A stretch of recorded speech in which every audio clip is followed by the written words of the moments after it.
I want to ask you about human rights. You know the lady Sakineh Mohammed Ashtiani, who was sentenced to stoning. Her sentence was lifted.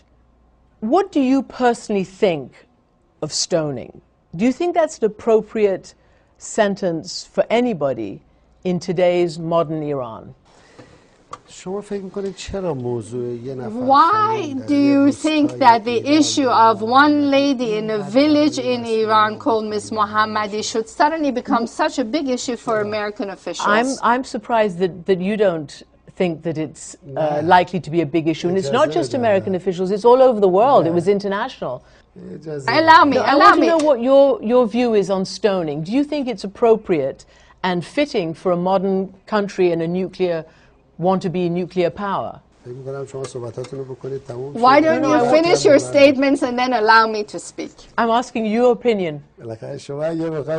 Well, if you want me to, if you want to lecture me, you can, but that's fine. I'm asking your opinion. I wouldn't be offended. I have a lot of patience. Okay. I'd like your opinion on stoning. You see, first, what I want to say is that Ms. Mohammadi was never sentenced to stoning.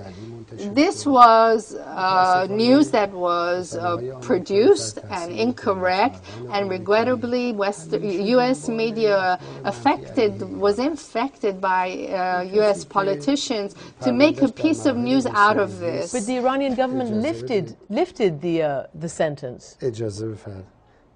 Allow me. When I represent the Iranian government, how come is it that I am unaware of what you are telling me and that you should be aware of it?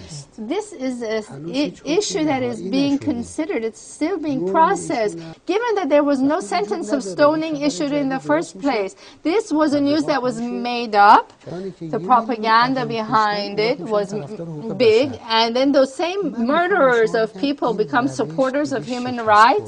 Now, this is an ancient method that needs to change. It's natural. Anybody can have an opportunity over an issue and propagate about it. But we are opposed to the way the United States manages the world, manages Iraq, Afghanistan, and elsewhere. Since we're talking about this, since you've been president, executions in Iran have increased by 4 times. Did you know that? That is not true at all. Not at all. Not at all. You deny that? Independent human rights groups say that? How do they know? They haven't come to Iran.